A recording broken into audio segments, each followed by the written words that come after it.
The floor is yours. Okay. All right. So good evening, everybody. Um, Evening. so medyo tedious po yung dalawang theories for today kasi sobrang daming concepts. Okay. So bear with Nako. me, and anytime that I'm not clear, just let me know. So we could stay on that topic for a while and maybe look for examples to make it clearer. So the first one is the variable competence model. I'll share it right now.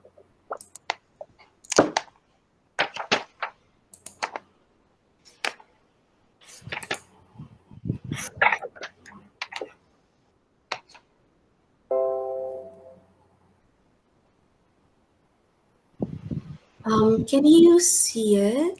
Yes. All right. Wait lang po ah. All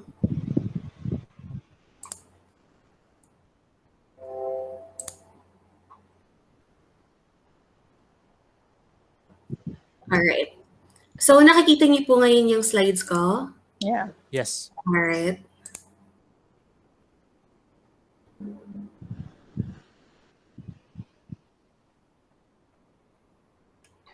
Sorry po, medyo mabagal ang computer there. Okay, so the variable competence model. So the thing to remember about variable competence model is that meron siyang four important principles that we have to remember. So we are going to go through it by looking at this model. So we are going to talk about each element one by one. And so we're going to start with the first principle. So the first principle is about knowledge store. So it just basically says that all of our L2 knowledge are stored in just one place. So out of all of our automatic and analyzed knowledge are in just one store or place, basically um, in our cognition. So yung automatic knowledge, this involves knowledge about vernacular language or informal language. So usually ina-access natin yung automatic knowledge kapag ang kausap natin ay friends. So we don't really need to use any jargons, or we don't need to use any formal vocabulary. And then yung analyzed knowledge are carefully constructed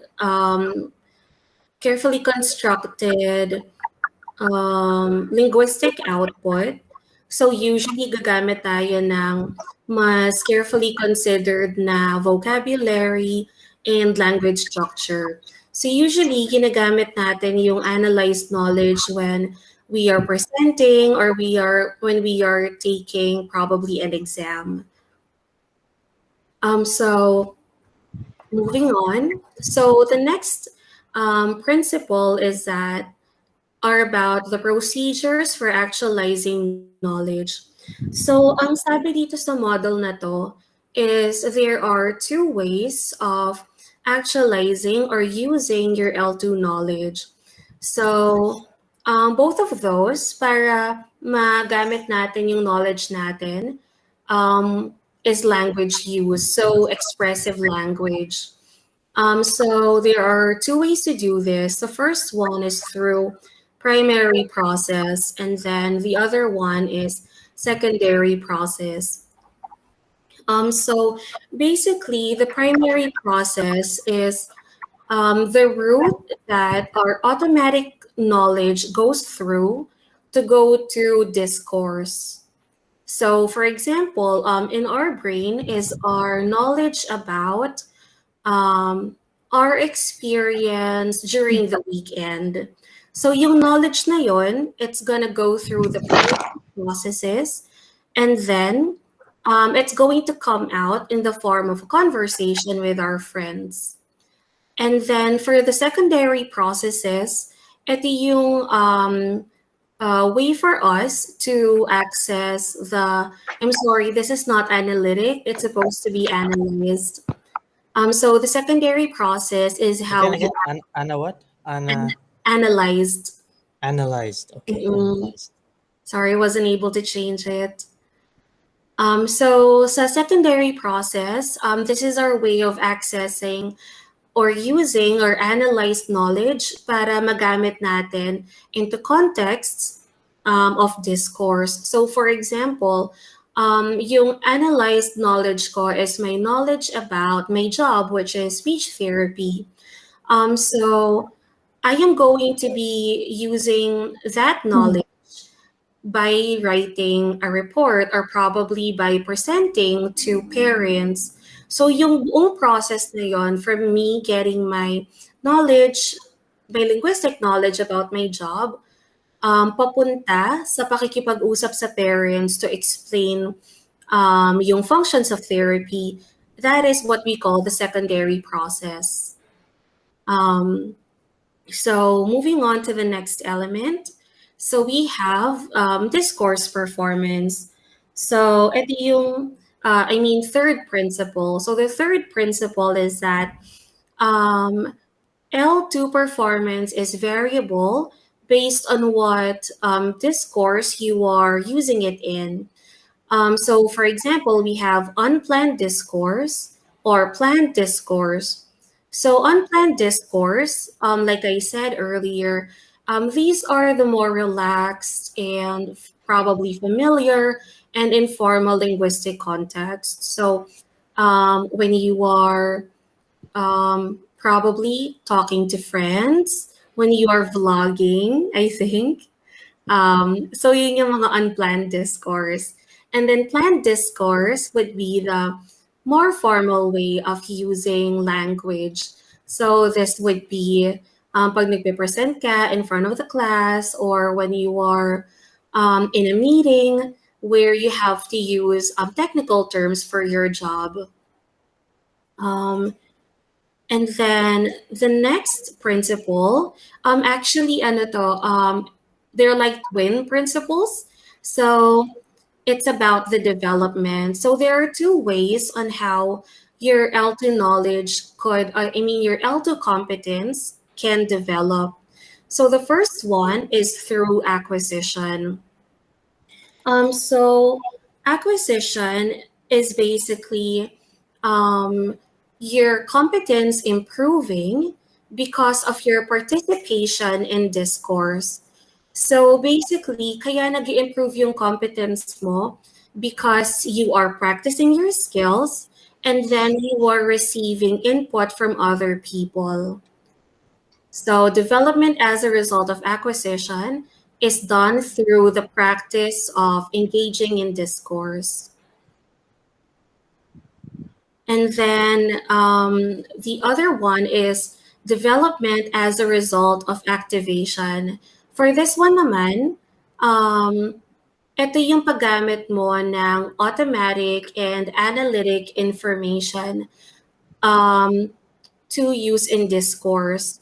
So for example, I am going to talk about probably the movie that I watched.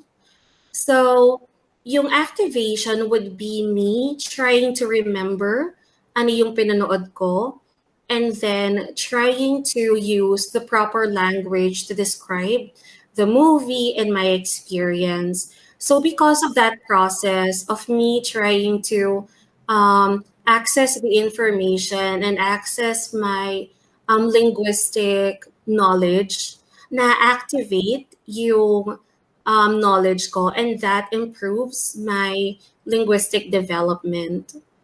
Um, so far, do you have any questions? Because the activation and acquisition could actually be a little confusing.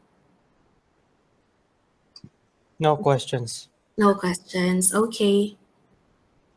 So medyo mabilis lang siya. Are you sure you don't have any questions yet? Mamaya sharing tayo.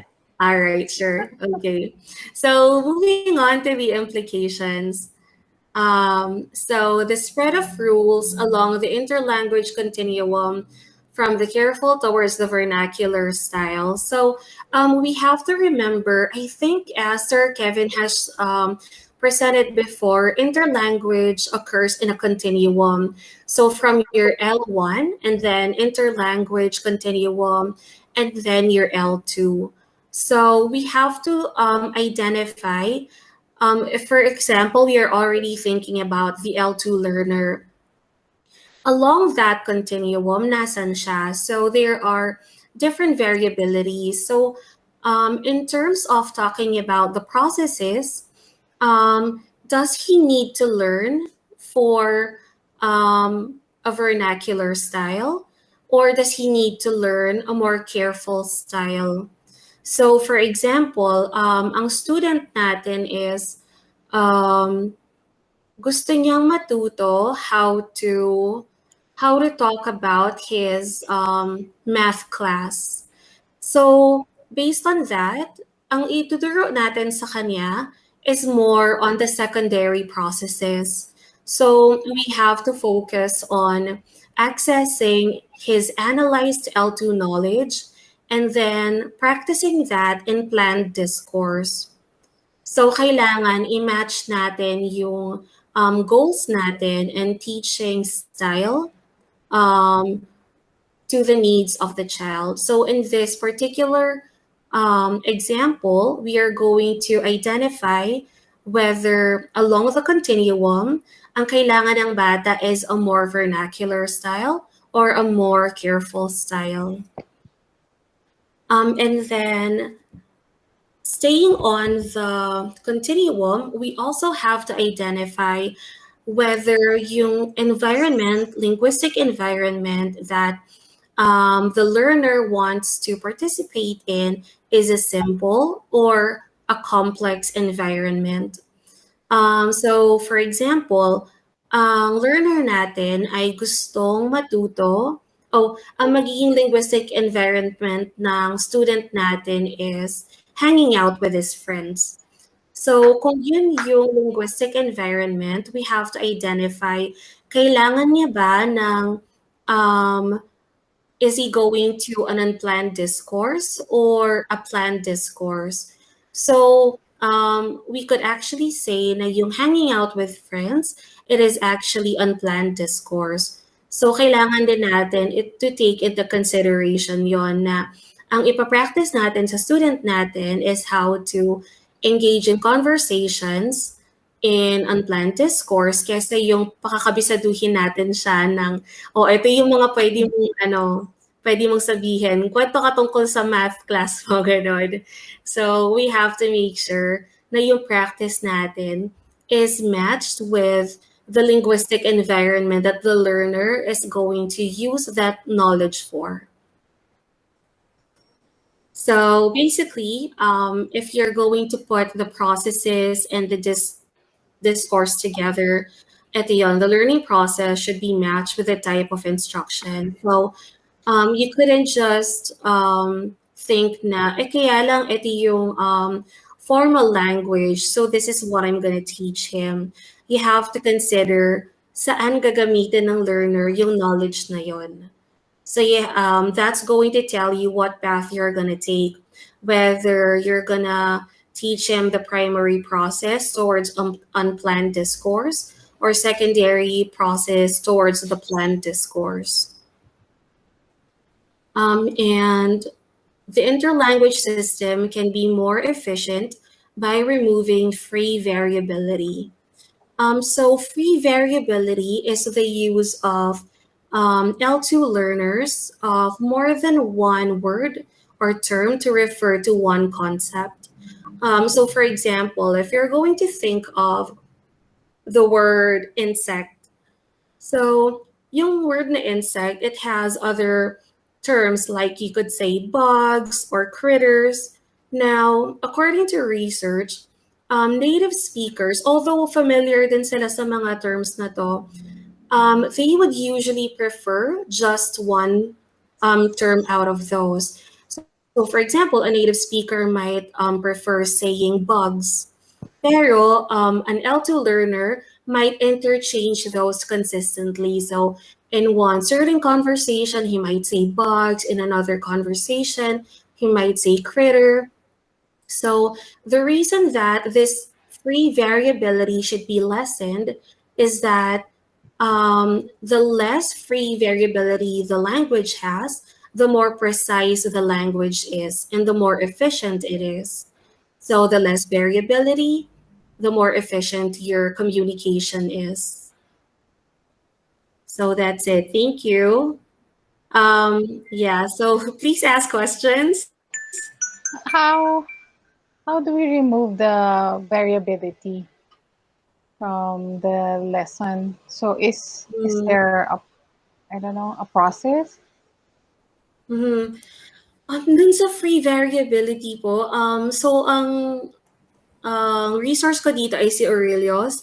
Wala siya actually ni-recommend na Okay. way of removing the free variability. I feel like that's just a natural process that that your interlanguage is gonna go through. Pero if I may like make my own implication for Yes, this, yes. I feel like as a language teacher, you may use more specific language. So probably instead of interchanging them and talking to a child, stick to one, and then that would probably help the child to just stick to one term as well. So I think as long as you know that the child is already aware of the other terms, you're not really impeding his development. Okay. You're just teaching him how to be more efficient. Okay, thank you. You're welcome. Medyo ang daming concepts na kailangan Yes. intindihin. Oo, medyo, as you said, complex yung process. Yes. Tsaka hindi siya ganun kadali to apply. Correct. Parang napaka-cognitive nung Yung approach. concepts. Yeah. Mm-hmm. So what I'm getting is you tailor fit your instruction depending on the need of the student. Kung gagamitin niya ba sa formal communication or kung Mm-hmm. makikipagkwentuhan lang siya, Yes. ganon. Am Mm-hmm. I, tama ba yun? Okay. Yeah, so parang kaya siya tinawag na variability because of yeah, the different functions Mhm. for the use of the L2 knowledge. Okay. So yun, yeah, that's how I help myself to understand it as well. Na- because it's really Medyo, hard to oo, understand. So oo you're nga, going correct. to Even with the the table, model. yung mga arrows parang medyo ano pa rin. Yeah, and I Oo. feel like it really needs application for us to fully understand what it means. Pero yeah, I think if we're just seeing it for the first time, ang hirap talaga to um yeah, to receive everything and to understand it as soon as possible. Oo. So, I parang, ayan. okay, go ahead, Rhea. I Oh, will sorry lang. later. I'm just remembering yung dalawang side. So, may automatic and Mm-hmm. Analyze. analytic. Nice. Analyze or Analyzed. Analyze, analyze. yes. Okay. So, pag automatic, ito yung mga discourse na Sa bahay. Mga unplanned. informal. So, yun, tama ba yun? And then, when we say analyze, so, ito yung may mga formal. Pinag-aralan or Mga formal or planned sa school? business. Okay. So, Sa school, sa workplace. okay, I see. Okay, yun lang. That's it. Sige. Sorry to interrupt you, Eden. Yeah, no. I actually want to say also that maybe, I mean, yeah, the easiest way maybe to understand that one is the setting itself. When it Mm-hmm. comes to unplanned, it should be like because when you're talking to your friends, you're not planning whatever you say, right? Correct. You just need to really just say whatever the topic is all about. But then when you're in a formal setting, you should prepare something. That's the reason why Micah earlier said the use of jargon, the technical words. Oo nga. Mm-mm. Jargon. Mm-mm. Mm-hmm. So because when you are, for example, when you're in the class and you have a certain topic, Depends on what topic it is, of course. Also the words that you're gonna use. So it's just maybe we could say that the analytic or the planned discourse are limited to what the field, what the topic is all about. Unlike the unplanned discourse, it's unlimited, but just using the informal language. So yeah, we can just simply associate it with a formal and informal setting. So when it's formal setting, it should be the formal language that we use, and if it's unplanned, we will use in the informal setting. So we can use the informal language, Yes. something like that. Do you guys remember when you had this like language when you were kids? Because when I was a kid, I only remember like engineering terms or something. When I was in high school, I learned I different kinds of triangles because back home I just use triangle. That's it. Yes. And then when I was in high school, Iscalene, isosceles, and I forgot the third one. Use. So I think yun siguro yung ano, yung isa yung ano ba yun, variable, and then yung isa yung analyzed. Yeah, automatic and analyzed. Automatic pala, Automatic and Okay. analyzed. Yes. Do you guys remember anything like that in your own experiences? Siguro okay, sir. Go, Mika. Sorry. Yeah, definitely. Kasi, for example, if sa school, if you're just gonna tell a story, halimbawa, sa bahay, I'm just gonna tell it plainly, kahit na very simple language lang na sabihin ko. But then, when I tell the same story in school, and then, alam niyo yung mga extemporaneous speech, if I'm gonna do that, I'm gonna use the same story, but I'm gonna be using deeper vocabulary. I'm gonna be using more complex sentences.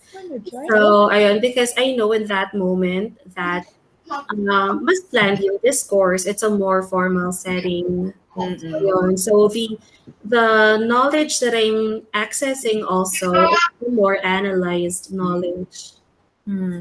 I think in my case, maybe the reason why my teachers and my classmates thought of me as good at English because, as I was telling you before, I usually read novels already, and I got my I've got my vocabulary in the Reader's Digest glossary. So I'm gonna use that one when I'm having recitation, because I was thinking that it should be used because that's what I learned. So instead of using that I was thinking if I use that in the classroom, so maybe I will be correct. So something like that. But that words actually are not the usual words, because as you know, it's from Reader's Digest, Mills and Bones, Harlequin novels. So maybe the reason why they perceived me as smart when it comes to English language, because I was using the highfalutin words, so they will always like saw me as, she's smart because she's using these not common words. So I was thinking it was common words, just this a common word that I've learned from the materials that I'm reading. So maybe that's the reason why they said, Eden is smart at English. And then they will always say that I am good at English, but in truth I don't even know grammar rules. I just know the vocabulary, so I'm just using that. So I was thinking, it's natural, it's something like that. I don't know if I make sense, but Yeah. You are. Yeah, because you were actually using your knowledge for a formal setting. So the knowledge that you were using was actually appropriate for the linguistic environment that you were using it in. I think that's really the biggest takeaway, that you are going to use your specific knowledge for the appropriate setting. So, yeah. I see. Oo. But I think what what we were taught in school is the more formal way. Mm, So in the end, we struggled when we have to use the language already. Kasi mm, mm. you realize when you watch American TV shows na parang hindi naman yun yung tinuro sa amin. Ganun na pala sila magsalita. Pero Kaya nga ang eh. layo Iba ng eh. tinuro. Ang layo ng tinuro sa atin. So pag pa-practice naman na siya, parang kailangan mong i-ano ulit eh, i-reframe ulit yung mga natutunan mo. Kasi parang iba pala. Iba yung language na ginagamit nila sa tinuro sa amin na very formal. Yung ibang Mm, terms ay hindi na pala nila ginagamit kasi nag-evolve na yung language. true. So how do Parang we yung ano balance that, yung di ba? Oh? salitang gallivanting. Mm, Sino bang gumagamit ng oo, gallivanting? correct. Natutunan Oo, ko yun eh, gallivanting. Oh, parang oo, kinabisado ko pa. Tapos oo, nung ginamit ko sa ibang tao, gallivanting? You mean vacation? Yun nga, oo, sir. Rafting? oo, Gano'n. oo. Yeah. Oo, Gallivanting. pinapa-complicate pa natin. Oo. Parang sinasabi nila, why is she using that word? It's not common to use the word, like something Yes. like that. Mm-mm. Kaya siguro, even sa mga pinsan ko, nung I remember when because nung 13 years old na ako, lumipat na ako dun sa Mindanao, sa Jensan. And then, since nga yung siguro mga deep na English words yung alam ko, so feeling din nila ng mga pinsan ko, kasi ang mami ko sinasabi lagi, oh, matalino to si Eden, ganun. So parang yung mga pinsan ko na alam sa akin. Tapos yung may pinsan ako na fourth year high school, tapos first year high school pa lang ako noon. Nagtatanong ako sa kanya, May, anong meaning ng word na to? Tapos sinasabi niya lagi, tinetest ko lang daw yung knowledge niya, kasi may purpose of asking is to mock her, kasi daw mas may alam ako kaysa sa kanya. Where in fact, ang purpose ko lang talaga magtanong is to know more. Tapos natuloy ako na siguro until lang iniisip niya yon. Tapos sinabi ko, minsan nagtatanong kami, minsan sinasabi ko, alam mo May, yung nagtatanong ako dati na ganito ganyan, parating mo akong binabara. Tapos sabi niya, kasi mas may alam ko sa akin, tapos nagtatanong-tanong ka, tapos ganyan. Sabi ko nga nagtatanong kasi hindi ko nga alam. But anyway, siguro yun nga yung kung ano yung tinuro mo, tinuro sa'yo, yun syempre yung gagamitin mo or yun yung tutunan mo. But It will in the stick real eh. sense, Fossilize eh. Oo, true. Kaya nga sabi ni Micah kanina, if we will analyze that, I mean, if we will like really analyze, it's complicated. Kasi nga, sometimes it becomes natural, it becomes automatic. But then when we really need to like, they call that, do it systematically, it's very complicated to think why it happened. Something like that. Complex Yes. process. Yeah. So, the thing is, kahit halimbawa na for the planned discourse, it's analyzed knowledge. Minsan hindi siya necessarily harder to produce or use.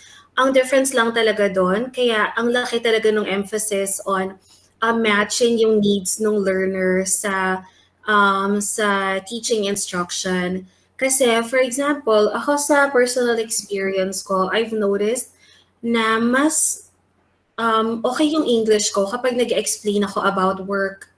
Pero kapag Yeah. Correct. Yeah. I noticed na, ever since. kapag nakikipagkwentuhan ako, less yung competence ko sa English. So, ang nangyari doon is, yeah, mas komplikado. If you think about it, yung vocabulary about work, pero yun kasi yung pre-practice ko ng pre-practice. So, tumaas yung competence. Pero in terms of having conversations, I guess, hindi nagpa-practice and wala rin pagpa-practicean because who are you gonna talk to in English? So, Correct. like a weirdo. Yeah. Correct.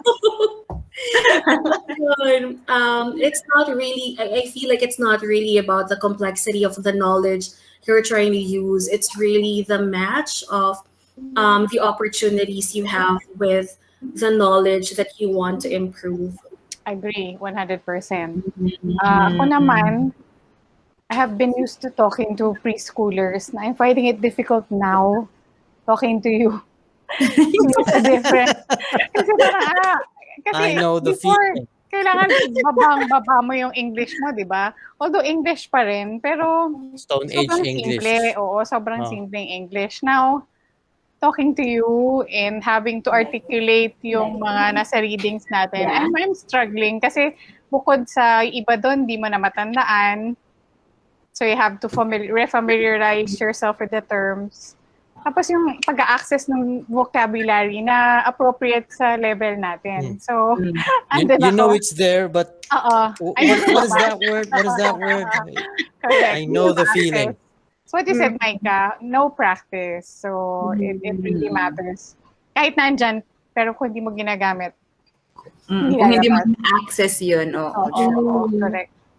Yeah, so ayan nga yung perfect example dun sa isang isang principle na language competence develops when you activate the knowledge. So kapag access mo yung knowledge, that's one way for you to develop it. Pero it's stagnant in your brain. It's there, the vocabulary is there, the language structure is there, but you're not using it. You're not constantly having to take it out of its drawers. Parang Correct. not improve. Oo. Parang naka-compartmentalize siya. Tapos hindi mo ina-access yung ano na yun. Yeah, so Part anong na yan. anong nangyayari sa brain natin is we tend to access yung mga mas familiar talaga to us na Madalas magamit. language. Oo. Interesting. Oo nga, no? Kaya siguro ako hindi marunong mag-Japanese. I think that's it. Because I don't use it. I don't use it. Oo. Pati Ilocano. Okay. Move on na tayo. Okay, so yung next na topic is universal theory. So, kung mukhang tedious ang VC model, even so, ang universal theory. Ganon. Oh my God. Okay.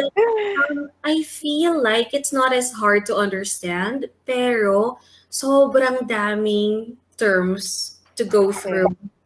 So yeah, again, anytime that you have any questions, just let me know.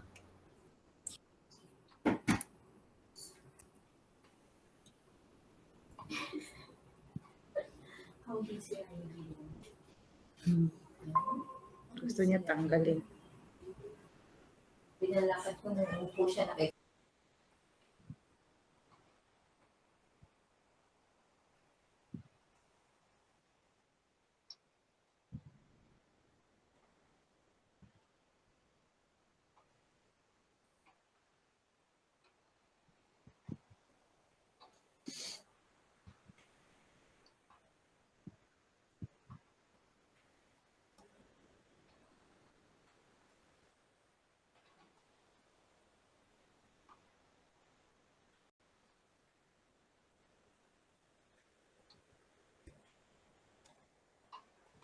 Nakamute ka yata. Hello? Walang sound. It's okay.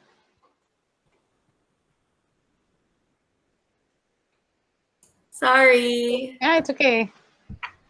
It Okay. happens. All right. Let me try again. Parang tumirik yata si Miss Eden. Okay, now Hindi tumirik. Hindi gumagalaw. Okay, sorry naman. all right. Can you see my slides now? Yes. Yes. All right.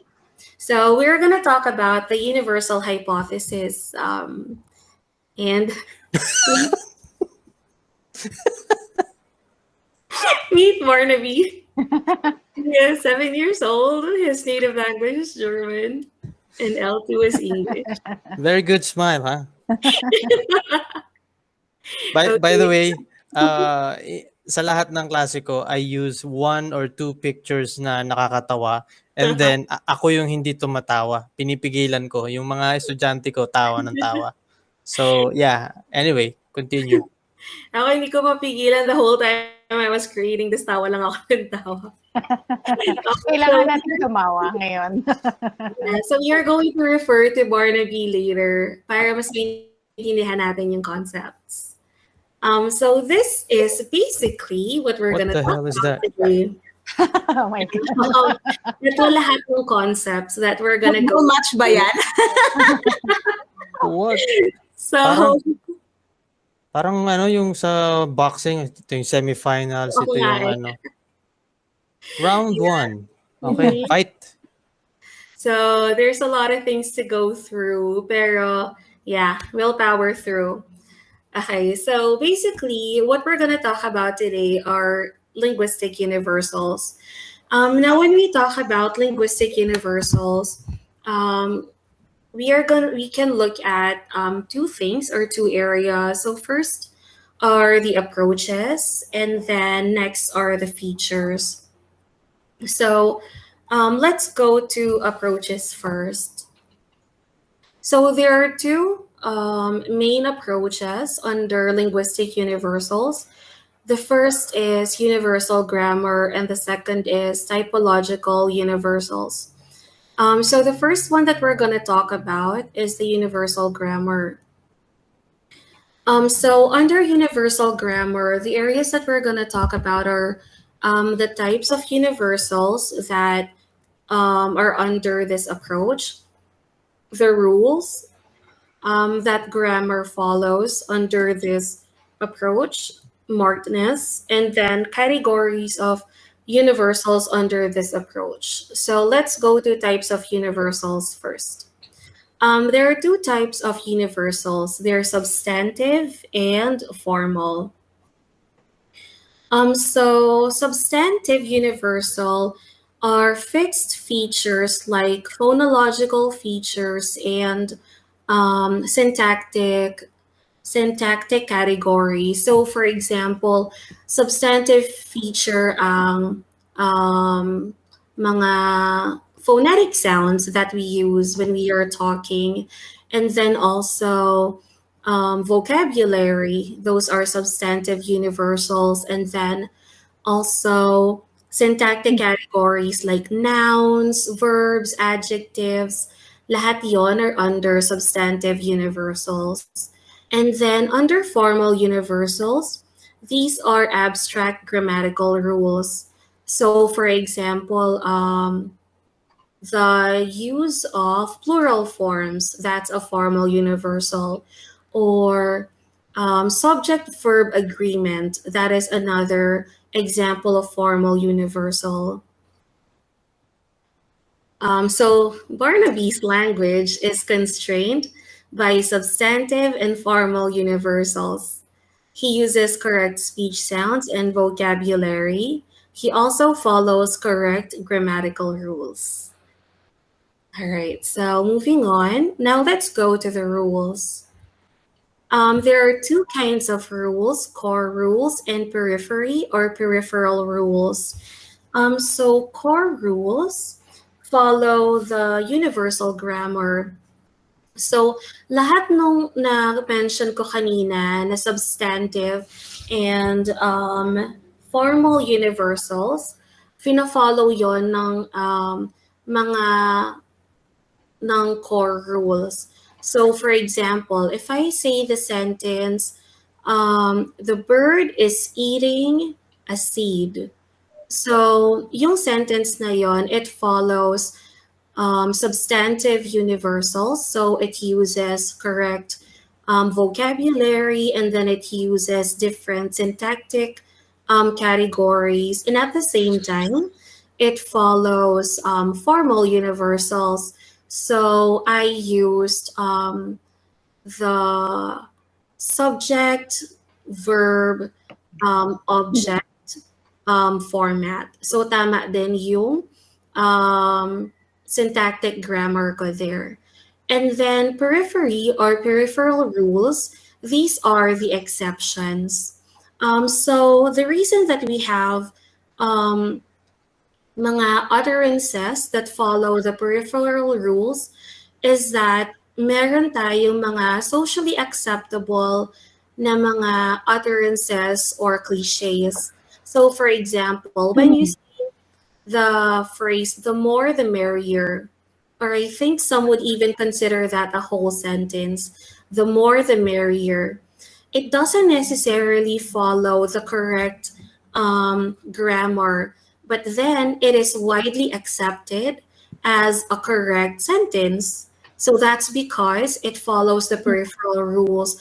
It has been used widely and it has been used for a long enough time that I guess nobody questions anymore whether its grammar is correct.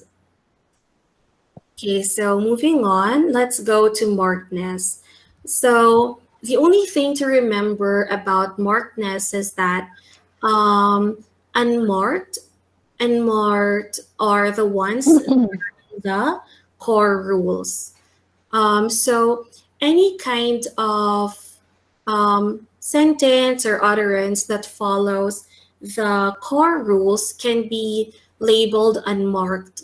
And then anything that follows the peripheral rules can be labeled as marked. So, Excuse me, Micah. yes. It is the same as I remember optimality theory. Mm-hmm. Yun din ba yung, is it the same, like dito? Like same concept. Yes, same concept. Mm-hmm. I don't think so po. I think this is yeah, just the universality of grammar. Okay. Can you what do you call this?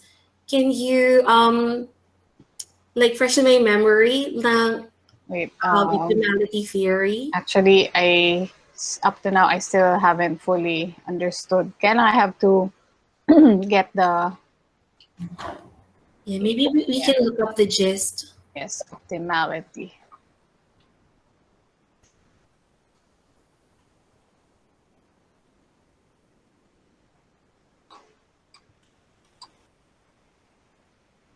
So Ano yung yeah, Ano yung sinesearch nyo? optimality theory. Theory. So it says here, sige, I'll just copy and then let's read. Mm-hmm. Copy. Then Should I stop sharing muna? no, it's okay. I'll just share sa chat. Yes, Okay. yes. Ayun. Linguistic model proposing that observed forms of language arise from the optimal satisfaction of conflicting constraints. So Oh. Okay, ano kasi ibig may sabihin? ano din siya. Actually, hindi ko na siya makuha. Pero meron kasi siyang terms din na ginamit na marked and unmarked sa sa optimality. Mm-mm. Pero yung kung paano siya in-explain, hindi ko rin siya maintindihan. Yeah, pero feeling ko po, meron nga siyang similarities kasi itong universal grammar, it also works under constraints. So, as to how exactly unmarked and marked Yun din. Ang rules hirap. I do not understand it. Oo, correct. Oo, parang may sinasabi, ang konti kong naintindihan na merong mga possible kang pwedeng ma-generate na sentence, for example. So parang pipiliin mo doon yung least na nagva-violate ng rules. Mm-mm. That's how I understood it. So, Ito nga, parang meron pa silang nakita kong ginagamit video. na markers na kung sino doon yung mag-fit doon sa nakaset na grammar rules. Mm-hmm. Kaya medyo na-remember ko yung marked and unmarked. Kaya lang medyo vague pa rin sa akin yung talagang ibig sabihin niya. Oo. I-look up po natin yan after. Yes. May Sorry. nakita akong video. Optimality theory. Theory is grammar about rules or constraints. Linguistics 101. Okay. Hindi ko siya maalala, no? Oo, actually, ang Baka hindi hirap ko siya nabasa or something. Ang naalala ko na sinabi ni parang lahat kasi tayo nag-infer that time eh. That's right. Ang naalala ko na sabi ni ni Micah, kung yung 'di ba yung structure ng grammar ng Cebuano for example, tapos may sasabihin kang For example, yung utterance mo ng one sentence, may parang hindi kasama sa structure ng Cebuano. For example lang hindi ganito yung hindi verbatim yung ano ko. Diba? Yung parang, ito na yung yung constraints niya is, parang ang utterance mo is outside that structure. Yun yung markness saka unmark. Yung parang, yun yung medyo naalala ko lang hindi talaga yung yun yung parang kung yung structure niya is fit sa structure ng language na naalala or na nakaugalian mo, tapos may utterance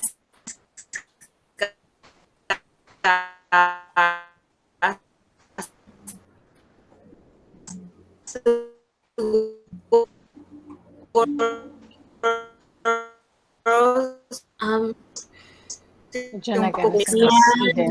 Yung kayo. yun yung kumbaga pa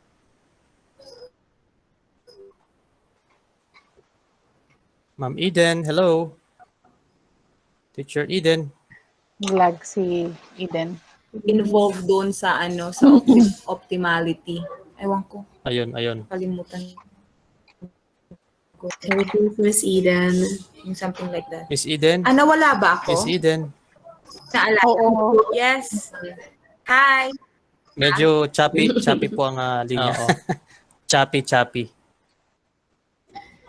So I'm thinking, pwede po na natin, like put a bookmark here. Yes, okay. Mark, and Yes, then yes. we can get back to it. And hopefully, when we understand this more, sana mas maintindihan din natin yung optimality theory.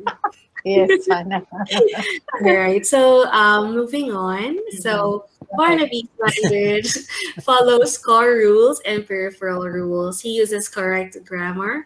He also uses cliche, possibly ungrammatical phrases. Okay. Okay, so next are the categories of universals. So we have absolute universals and then tendencies. So absolute universals are absolute universals have no exceptions. One feature in a language will be similar to another language in the same family. Any language that has verb, subject, object, word order will also have prepositions. So, dito sa absolute universals, it's saying na, so for example, sa English, you have subject, verb, object, sentences. Now, usually when you have that combination, you can also add a preposition. So if, for example, you say, I am eating a banana. So you can also add a preposition there. You can say, I am eating a banana at home.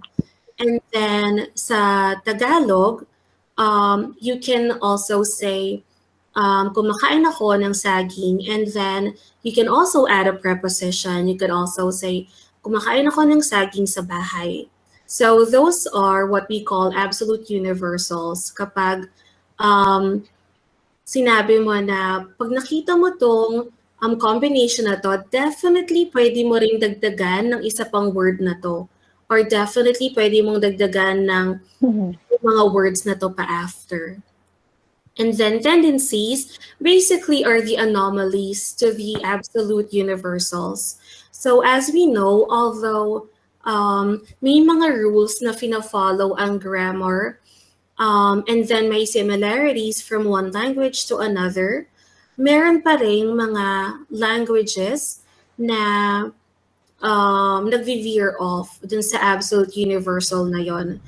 So an example is Persian. So in most languages, kapag meron kang subject, verb, object, katulad ng sinabi ko kanina, meron ka ring prepositional phrase afterwards. Pero sa Persian, it doesn't happen.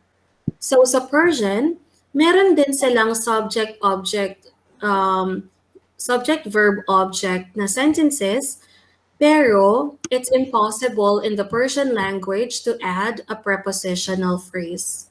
So that's what we call a tendency. Okay, so we're done talking about universal grammar. Now let's go to typological universals. So under typological universals, we are going to talk about what type of universals it uses and the categories of universals under it. So the type of universals isa lang implicational universals. So yung mga type of universals, if we're gonna go back, are yung, sorry, I'm getting lost. Substantive universals at saka formal universals. So, dito sa approach na typological universal, it doesn't use or subscribe to substantive and formal universals. The one type of universal that it subscribes to is implicational. So, implicational universals is basically just saying if X, then Y. So, for example, like yung, I'm just gonna read it out. Implicational universals relate the presence of one linguistic property to the presence of some other property. So like I said, if X, then Y. So for example, if you hear a noun, then most probably in all languages, that noun is going to be beside an adjective.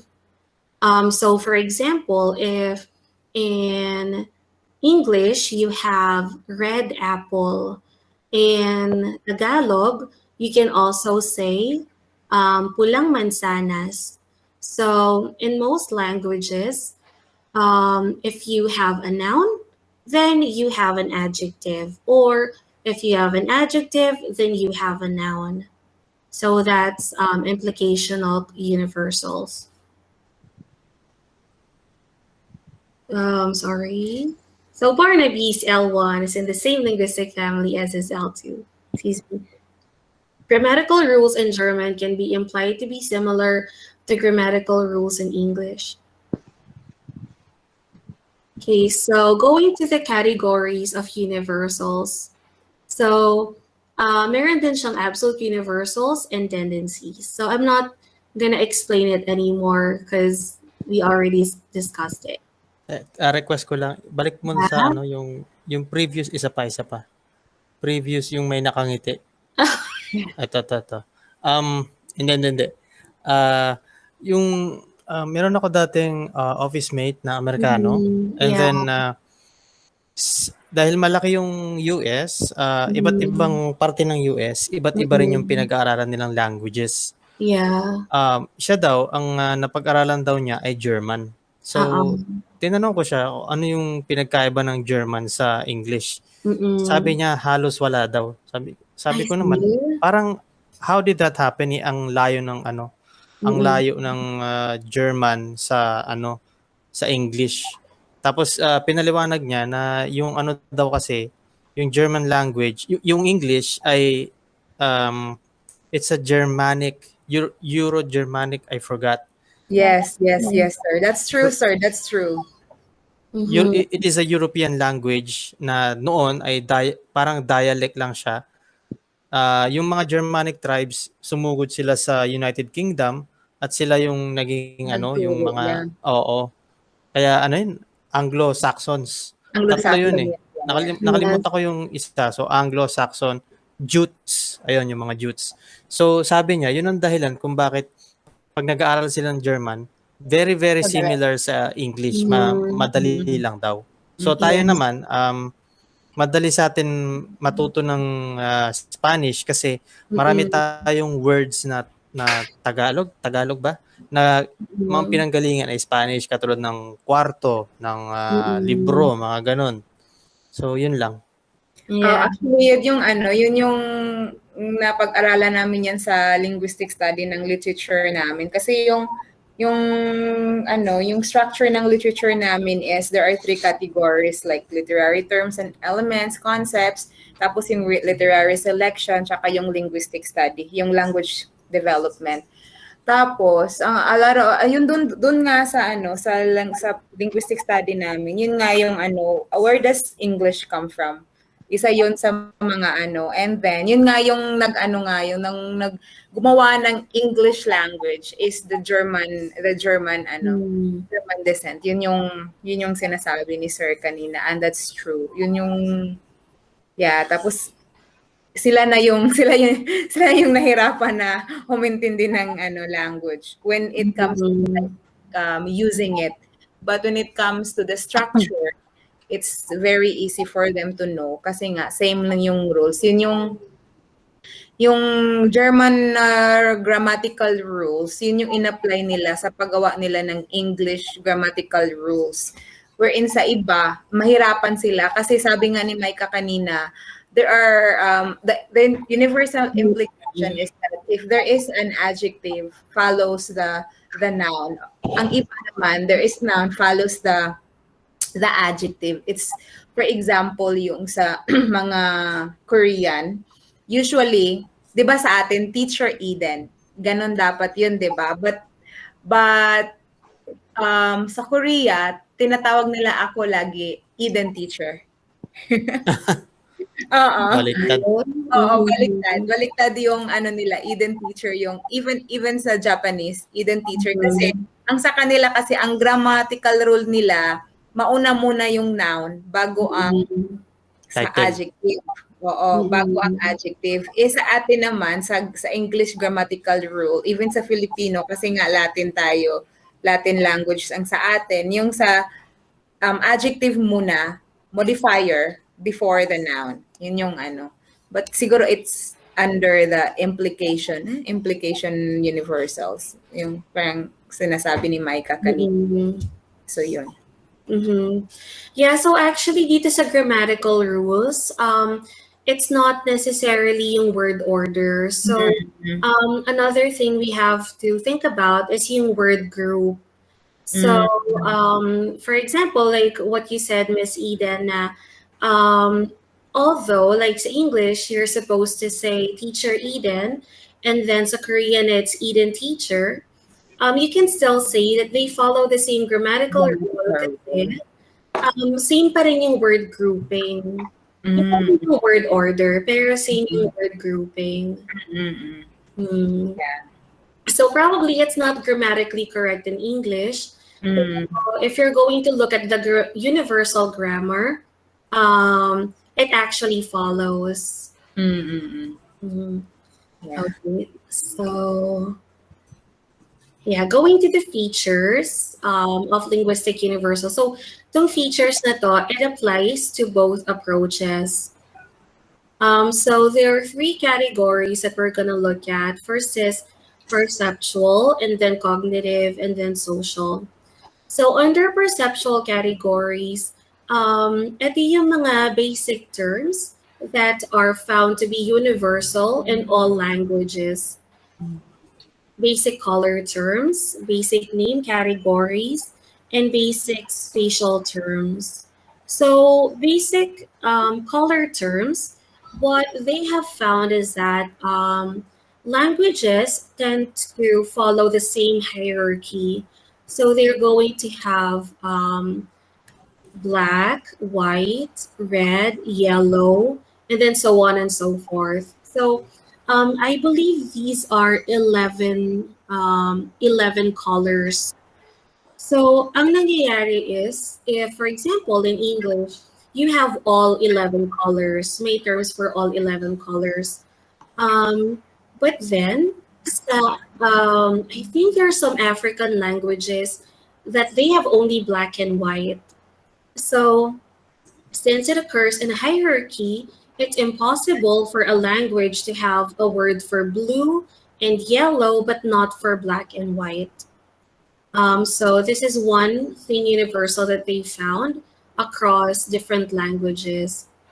And then, in terms of basic name categories, they have found that language users tend to use the most useful and common name instead of the more specific or more general.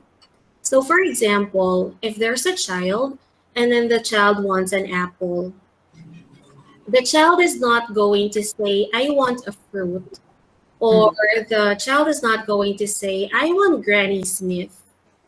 The child is probably going to say, I want an apple. So usually, that's the development of a child's ability to name common objects. So they don't go too specific or too general. They usually use the most useful and the most common term. And then last is the basic spatial terms. So what has been found across almost all languages is that there are always terms to refer to um, height, width, distance, and thickness. Um, and then another thing they found is that children tend to learn about the most obvious, perceptually more obvious. So for example, you're going to compare ano yung matututunan ng bata first, height or distance. Most probably, the child will learn about height first because height is more obvious perceptually. And then also, children tend to notice um, extent less than compared to the lack of. So for example, mas mapapansin nila ang things that are big compared to things that are small. So pati yung development ng concept nila, they will first learn about big, tall, high, compared to small or short or low. And this occurs across most languages. So Barnaby learned black, mommy, and big first. So black is the first color that he learned. Mommy is the first name that he learned instead of saying Susan or instead of saying mother or female, he used mommy because it's more useful and it's more common. And then he also learned the word big first instead of far or narrow. Okay, next are cognitive categories. So under this, we have number, negation, and time. So for number, across different languages, they have noticed that languages have terms for plurality, cardinal numbers, and ordinal numbers. And then it also occurs in a hierarchy. So, mas natututunan ng mga bata ang numbers, cardinal numbers, before they learn ordinal numbers. And then for negation, so all languages have a way of referencing negation, but in terms of hierarchy, children learn positive messages first before negative messages. So, for example, if I tell a child, stand up, he will understand that. But if I say, do not sit down, there's a possibility that he will not understand that because he is not yet able to understand negative sentences. And then last is time. So all languages have terms for the present, the past, and the future. And usually, the way that children learn this is that present first. When they have already mastered that, they learn about the past. And then after that, they learn about future terms. So that is the hierarchy that it follows. So Barnaby learned how to count before he could order numbers, how to understand positive sentences before negative sentences, and how to use the present tense before the past tense. And Question. Yes, yes. Uh, go back one slide, please. All right. Okay. Barnaby, is that his real Mhm. name or last name? That's his whole name. Really? He has no last name? No last name. It's just Shearer Madonna.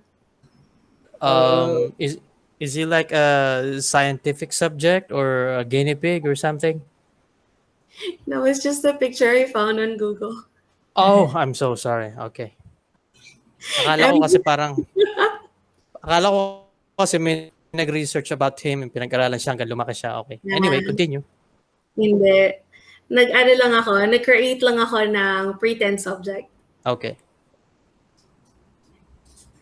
All right, so social categories, kinship terms, pronouns, and processes. So kinship terms, almost all languages have terms for kinship, and they have terms for different generations, different relationships, and different sex.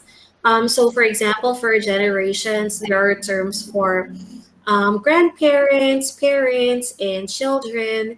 And then for relationships, there are um, terms for your own relatives, and then probably your wife or husband's relations.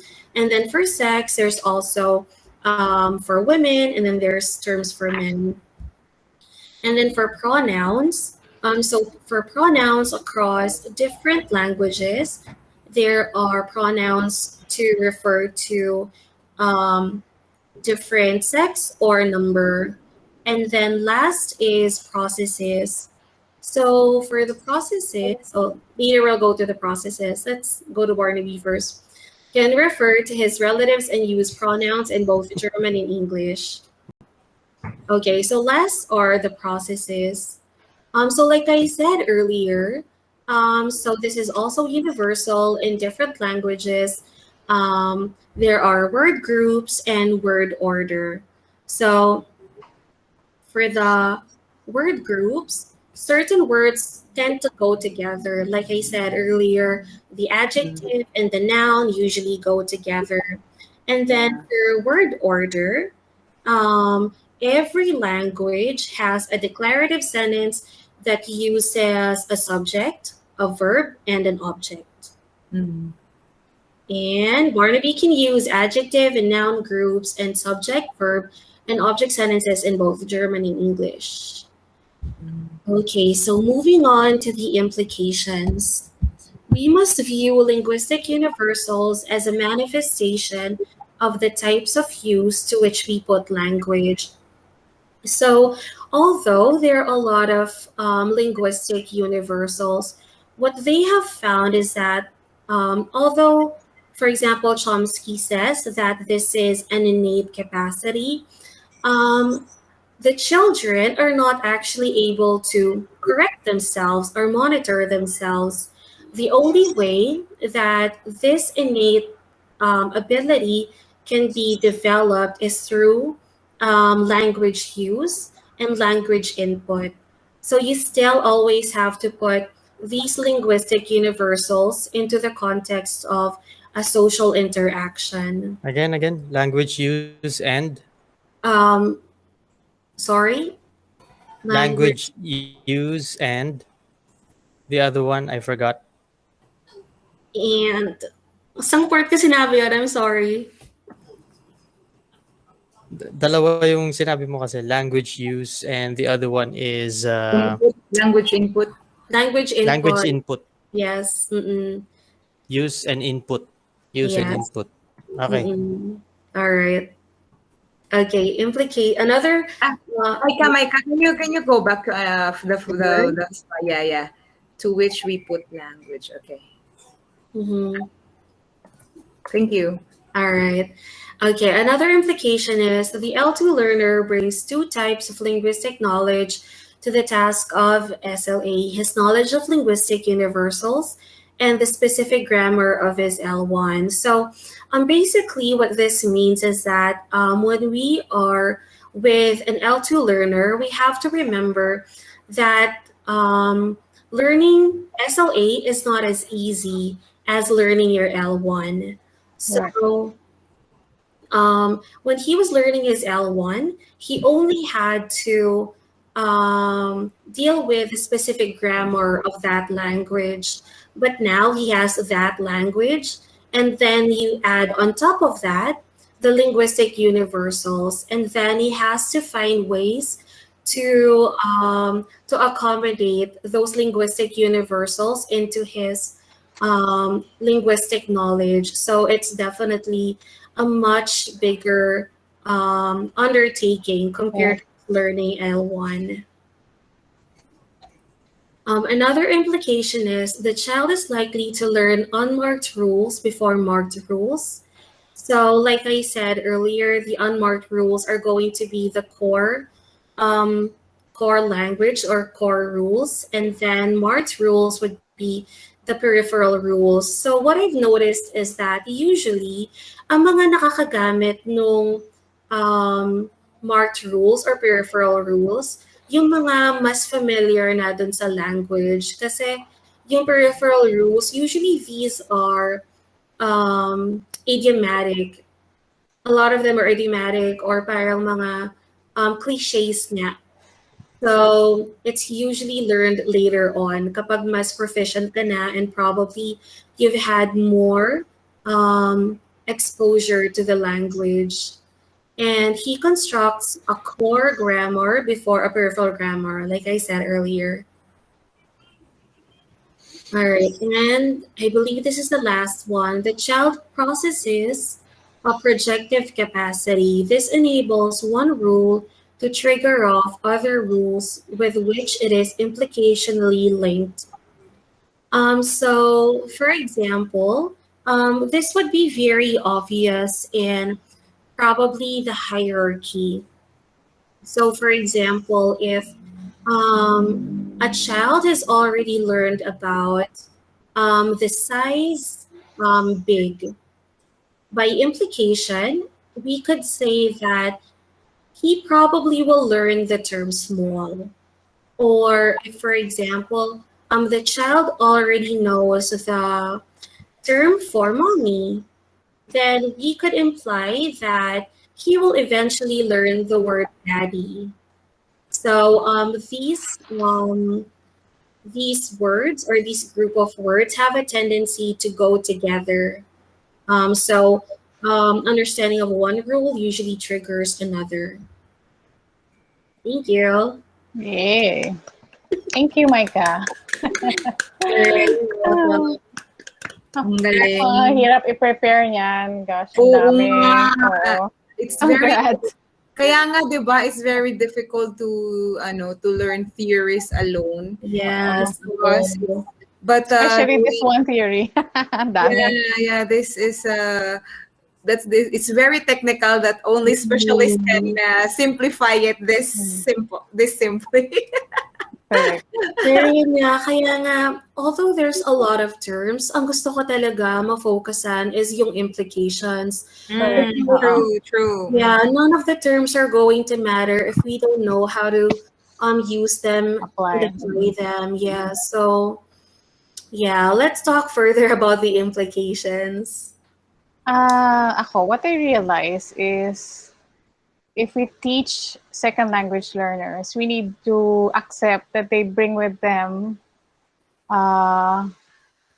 their, of course, their first language, and use that first language for them to be able to learn their second language. Kasi before, code switching used to be a taboo in the classrooms, but now there have been studies which have found code switching as one effective means to learn your second language. Also, I have read some studies that, to be able to learn the second language, they allow students to use their first language. Halimbawa, they would read a selection in Filipino, tapos magre-react sila doon using their second language. English. Inaaral nila na language, which is English, na parang sa akin, medyo very revolutionary yun. Kasi we were taught na pag nasa classroom, dapat diretsong English ka. Tapos pag teacher ka, EOP. nag-Tagalog ka, parang ano ka, kasalanan mo kasi hindi pwede magtagalog ang teacher sa classroom or kung ano man yung language na yung local language nyo dun sa kung nasaan ka man nagtuturo. So, yun yung na-realize ko dito na ina-affirm na yun, kung ano man yung first language natin, malaking effect nun dun sa pag-aaral natin ng second language. And as teachers, hindi natin dapat baliwalain yung first language ng mga bata. Kumbaga, for example, si John was talking about teaching Korean and also Eden.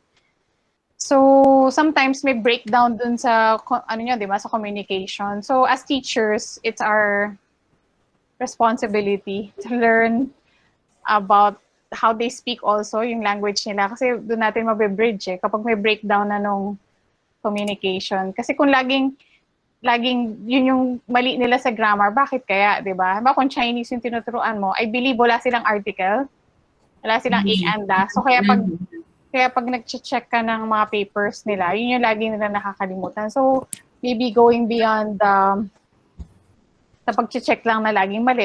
So let's understand bakit nakukommit yung True. na yun. O ano bang meron dun sa language nila na hindi nila na nakukuha yung article.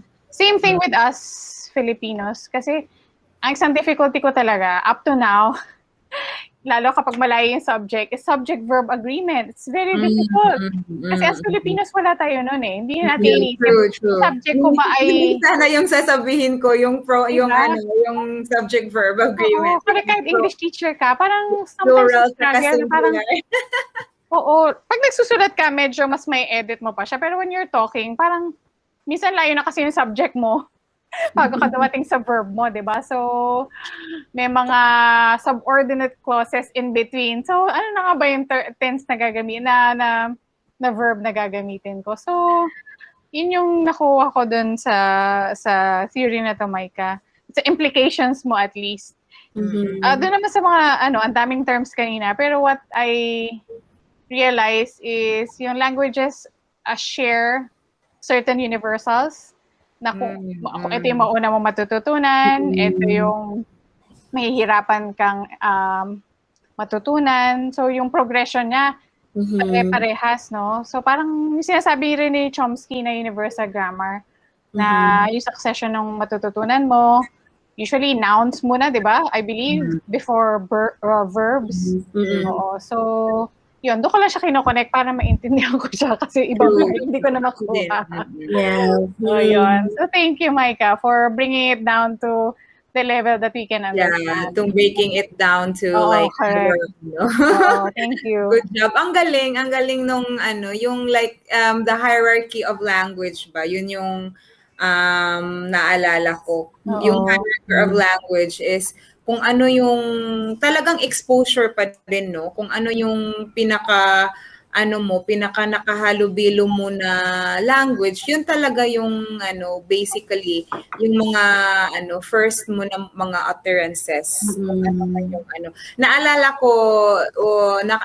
ko dito yung sinabi ni ni Ria na kung yung mag-study ka ng literary selection, you have to first translate it to your L1, 'di ba? Sabi kasi ni TJ, 'di ba sabi mo Ria na it's a revolutionary kasi nga yung natutunan natin when we were studying, you have to use the language that so for example subject is English, you have to use only English. But sabi ni PG sa atin na you have to allow students to translate it to their own language in order for them to get their own experience to understand the deeper the literary selection.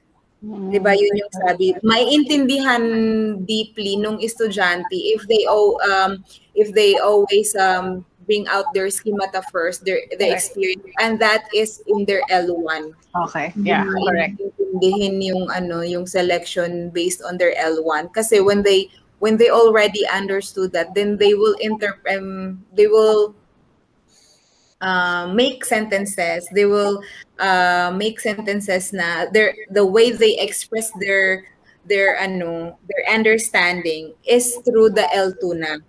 but kukuha sila doon sa L1, sa hugot nila, sa L1 nila, bago nila ma-express yun in their own understanding. They translate it sa L2 na to express what they understood na sa selection na yun.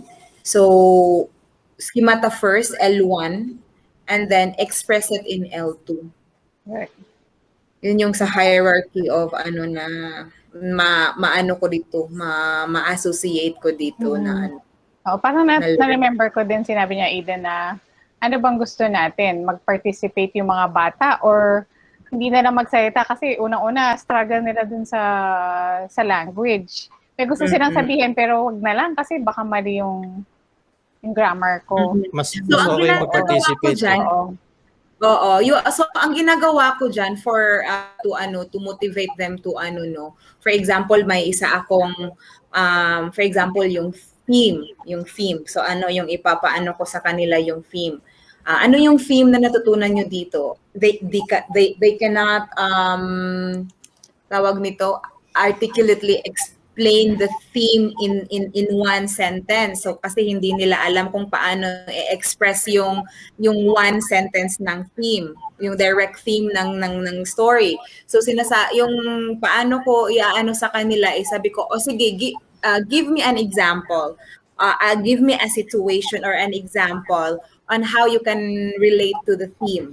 So yun, maggagawa yung bata nung example or experience nila to relate to the theme. Hindi man siya directly explaining the theme in one sentence, but the experience itself na naiintindihan pala nila yung theme through sa experience na inaano nila sa situation na ini-explain nila. So me as a teacher, ako na yung gagawa ng isang sentence if tama ba yung interpretation ko sa situation na ginawa nila. Okay. So yun yung as a teacher, yun yung ganun ako mag-motivate sa kanila to do that. Yun po. Sa akin, ang pinaka nagsa-stand out sa akin, yung sa last, yung features, yung perceptual, social, and cognitive categories. Yung gusto ko doon kasi yung napakita nila yung universal hierarchies. So, bilang therapist na gumagawa ng goals for students, ang ganda niyang guidance na whatever language it is na ginagamit ng student mo, you can always be sure anong mga concepts na ituturo mo first. So like for me, uunahin ko munang magturo ng visual adjectives. So something that he can observe. So like, yun nga, yung malaki, maliit, or malayo, malapit. And then later on ko pa ito-target yung time. Because time is very abstract. Correct. Natin, time is a cognitive category.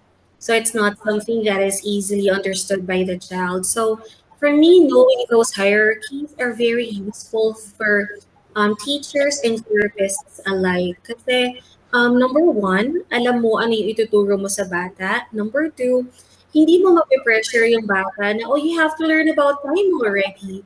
Paano kung hindi pa marunong mag-identify ng visual adjectives yung bata? You couldn't really expect them to understand time. So yeah, knowing these hierarchies and knowing that they're universal, that's very helpful. True. So it will help guide us on the progression of the lessons. Especially yung hierarchy kasi natutunan ko siguro yung pinaka-importante na nakikita nila, yung sabi nga ni Micah, yung visual na nakikita nila everyday versus yung sa hindi nila nakikita, yung sa abstract things lang. Yeah. Correct. Sorry, Rhea. I disrupt you there. It's okay. Natatawa lang ako sa mga preschoolers kasi wala silang concept talaga ng time. Yung nangyari nung isang taon, kahapon lang yun lahat. Wala sila nung isang araw, isang linggo, lahat kahapon nangyari. Or kanina, pero actually, ilang weeks ago na. So, tama yun. Oo. Na-realize ko lang na, oo nga, no, yung mga preschoolers, wala pa silang concept ng time. So, dapat lahat yung concrete lang muna ang ituro natin. So, Yung very sabi, applicable sa lahat. Maraming, true. oo. Kasi yung sa subject ko rin, dati, sinasabi niya, oh, Cello, matulog ka na. Time to sleep na. Mami, 1 minute, 1 minute. Gaganon siya. Hindi niya alam kung gaano ka ikli yung 1 minute. Yung 1 Kasi di minute, ba oo. nag-play siya. Ganon. Cello, let's take a babat na kasi let's sleep na. Mami, 1 minute, 1 minute. Tapos 5 minutes na pala yung nakalipas. Tapos, Cello, sige na. 1 minute is over. Mami, 1 minute more. Yung 1 minute mo na baka isang oras na pala yun. Yeah. Yeah. Interesting. Yeah, tapos yung connected pa dyan sa time is of course yung use ng tenses. Time din, ganun din. Oo. So feeling ko, pati itong information ito, it's also applicable for parents kasi marami ako na-meet na parents and then they tell me, ang una nilang target is teacher mali yung niya, grammar niya, when he's talking about what he did. Tapos, pag tinanong mo yung bata, hindi pala siya marunong gumamit ng progressive, ng present progressive. So, you couldn't really expect him to be able to use the past tense. So, yeah, maganda rin siya for application in the class, and then also, pag magbibigay ka ng, what do you call this? Like counseling to the parents or para may may mapapakita ka. Yes. Which is very important. Sabi din ni Sir John, actually kasi, ito na yung, ewan ko kung anong yun, yung sinasabi natin ba na, ewan ko kay yun, kaninong yun na, yung, nakalimutan ko yung term, yung grammatical, technical word, yung technical words, yun yung ituturo yung pala yun, yung behavioral theory, yung ituturo muna natin sa bata, yung yung performance bago yung code. Diba? Kasi siguro ito kasing time na sinasabi dito is yun nga yung mga tenses nga, 'di ba? Hindi pa natin 'to maituturo sa mga 3 years old, 2 years old kasi it's very technical. Wag mong gamitin 'yan yung nga 'di ba sabi ni Sir Jan dati na teach instead of sinasabi natin is taught, hindi nga natin alam na irregular verb pala 'yon. 'Di ba? So, instead of saying taught, sinasabi natin teached. Yung mga ganun. Kasi hindi natin kasi na technical grammar na to eh. Ito na yung sa ano nga yung universal grammar rule.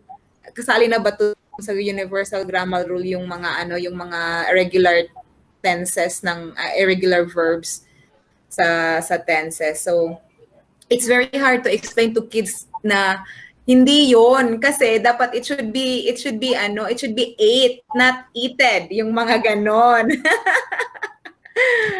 Diba? Kasi nga later on pa. Oo, later on na yon. Yun yung focus muna sa performance knowledge more than sa coded knowledge or sa grammatical technicalities yun. Kasi yun eh. Sa hierarchy din 'yun, 'di ba? Hierarchy din natin na yun. Yeah, kasi in terms of the tenses actually mas natututunan ng mga bata ang irregular kaysa sa regular, pero hindi what do you call this? Hindi intentional.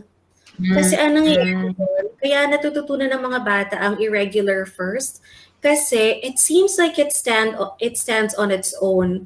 Kasi wala siya masyadong resemblance dun sa original word. So kaya minsan children learn the regular past tense later on kasi they're having to add a morpheme. So nagiging mahirap lang yung irregular kapag unfamiliar yung verb. Pero kapag familiar siya, the child gamit. Mas nagagamit niya. Tapos later on, pag na-realize yung use ng ED, he uses it more. Tapos much later on, yung mas mahirap na mga irregular past tenses. Interesting. Kaya pala ano no, madali nilang sinasabi, I ate, Uh, I went, lang ganun, no? mm. Oo. Pero yun, possible din na maano nila yan, ma-overgeneralize. Lahat na lang past tense. Oh, yeah. Mm-mm. True. So, ang magagawa na lang ang magagawa sa parents is to kung ano yung sa ano natin, yung pag nakakakita tayo ng like mali ng bata, yung i-correct immediately yung utterance niya kasi mali yun, 'di ba? Anong term nun? May term nun sa atin na ano sa language. Hindi ko lang siya matandaan. Pero yun yung ano ko, yun yung natututunan ko. Pag mali yung utterance ng bata, you immediately yung call out that Yeah. mistake. Yung parang ganun, sakto ba yun? Yeah, meron nga pong term dyan na nadaanan ko rin pero I forgot. Let's see if we can find that term.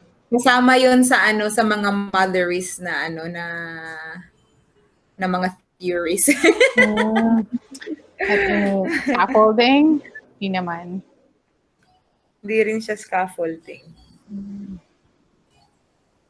Sa i-correct mo yung niya. Bootstrapping? Bootstrapping. I don't know. Pero sa dalawang napag-usapan natin ngayon, mas naalala ko yung una. Kasi parang dalawa lang yung branches na gano'n. So, True. automatic at saka analyzed. Yeah. Yung pangalawa, sa dami ng branches, ang naalala ko lang, mark, unmarked. Kasi doon tayo nagtagal. So, Yeah. anyway. O yung sa Thank you, Micah. Ang dami naming super, ang aralin.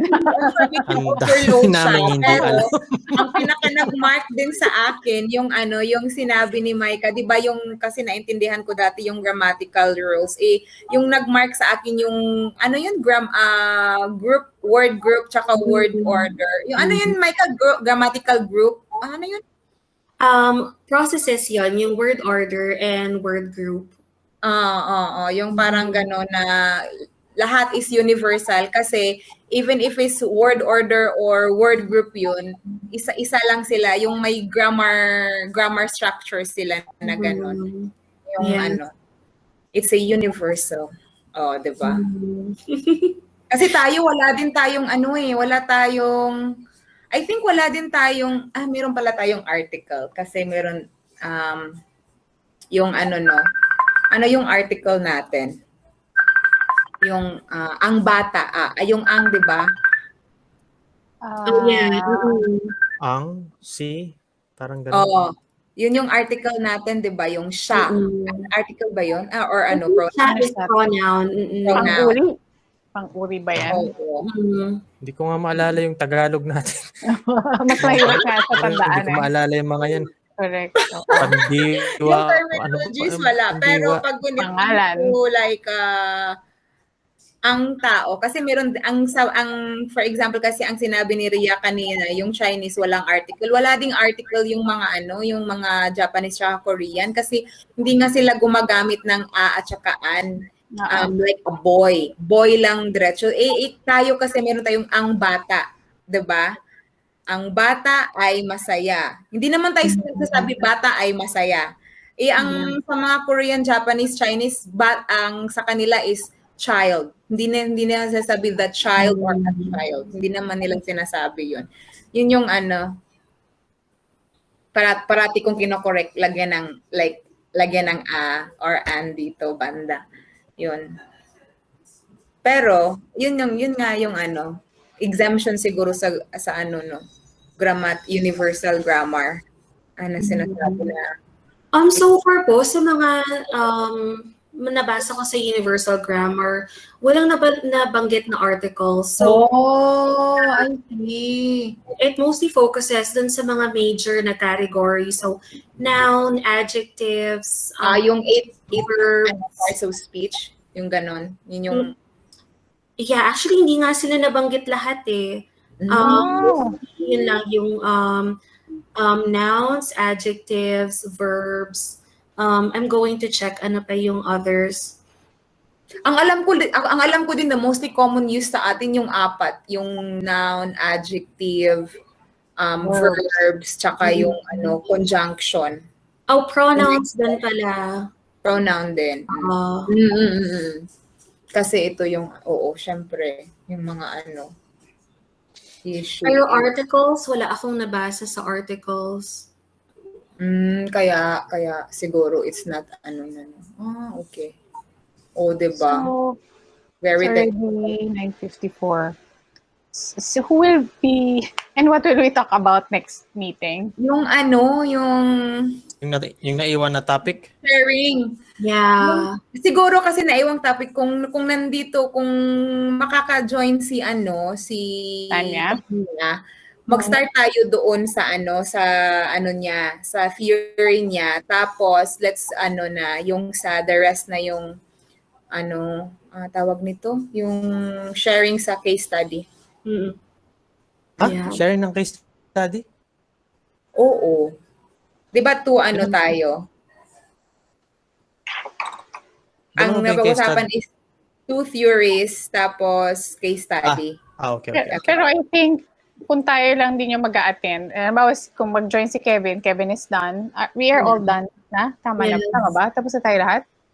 Yung sa akin, hindi ko pa masyado na yung nabanggit ko lang pero hindi ko siya na-specify like same ng Pero yun. That short lang yun. So short lang yun. Do you want to shift to another subject na?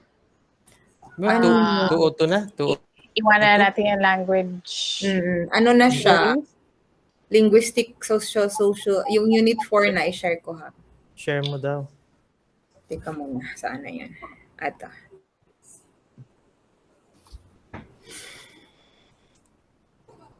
Dito na tayo, unit 4.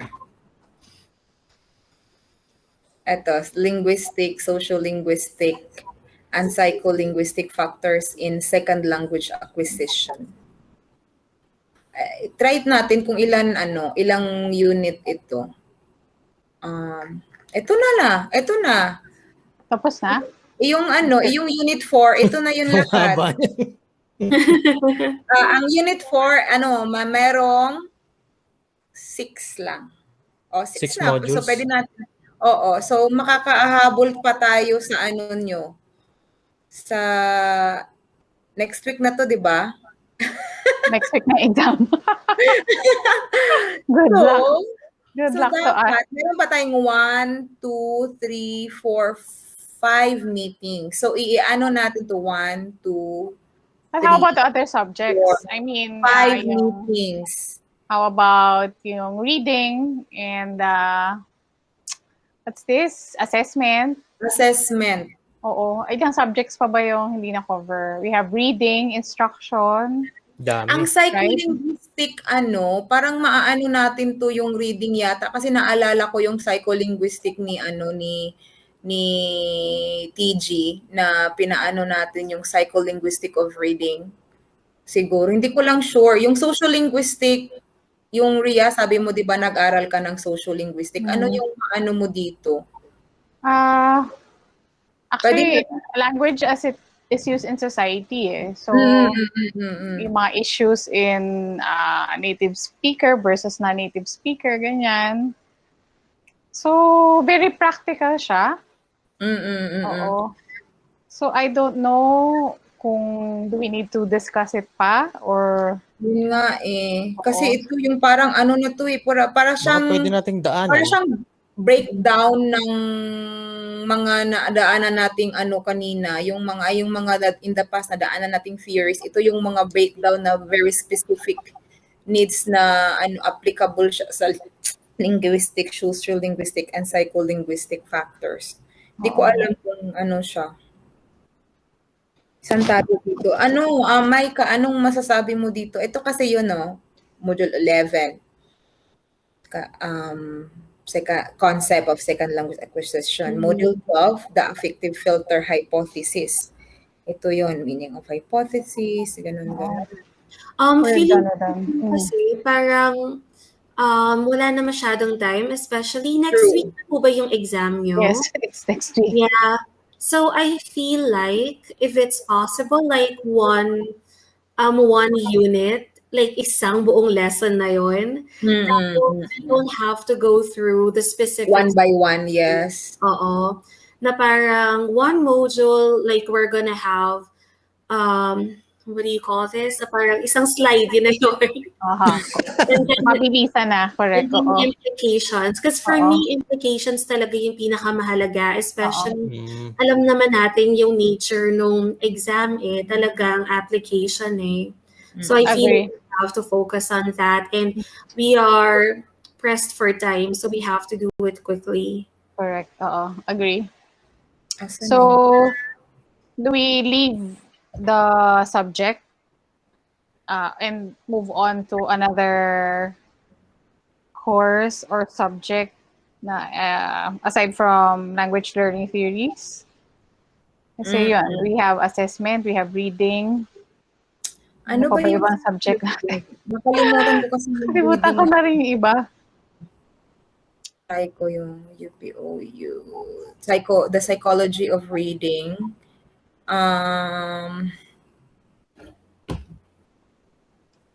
Saan ba yung guide? Wait Nasa ha. drive po ba?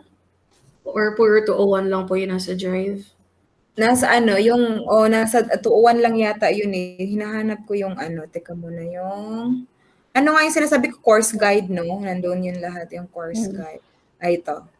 Ang course guide sige. Share ko.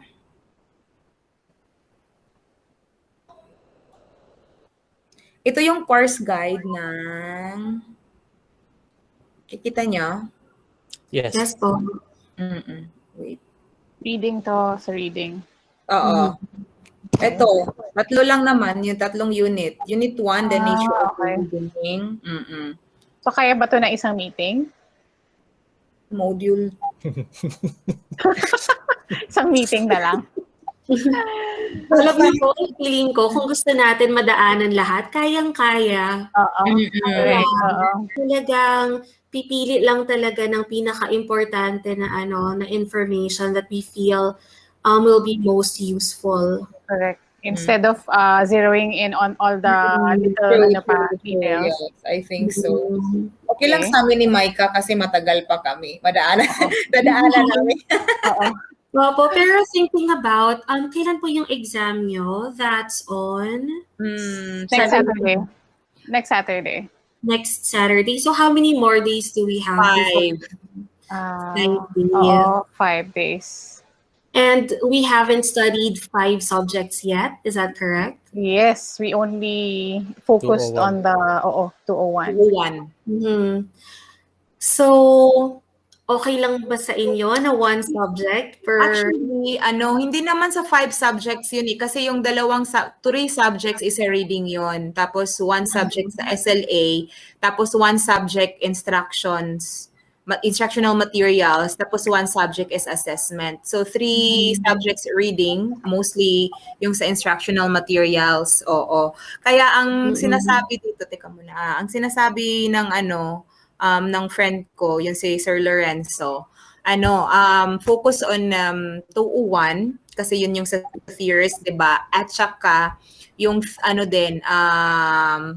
tawag nito, theories din, tsaka yung policies not policies siguro, teaching strategies, yun yung sa yung sa reading. Yung doon na yun. So tsaka sa assessment. So tatlo lang bali. Tatlo lang siya bali. Again. Theories ng language acquisition, teaching strategies, yun yung sa 202, tsaka sa 204 and 206, at saka yung assessment. So wala nung evaluation ng reading programs, kanon? O yun na yun, kasama na yun? Kasama na yun sa teaching strategies siguro, yung paggawa ng IM, yung siguro mga Bloom's taxonomy, yung mga 'di ba sa assessment yun, na fall yun. Actually, yung Bloom's taxonomy na fall yun sa both assessment and reading teaching strategies. Okay, so sige. Whatever is fine with everybody, okay lang din sa akin kasi although malapit na kami, I can read naman yung mga hindi natin matatouch kasi very short na naman yung time. So it's either we do what Micah is suggesting na we don't focus anymore dun sa mga little details but talk about the implications and how we can practice yung mga lahat ng nakadiscuss dun sa Sige, i-share ko yung ano ko ha. Ito yung sa sa materials ko sa 202. So ang pinakaano dito I think yung reading. Saan na yun? Nakikita ba? Wait. Kita Reading as a psycholinguistic guessing game. Oo. Ito na anuhan natin to meron yun tapos meron din yung sa 206 yata yun yung yung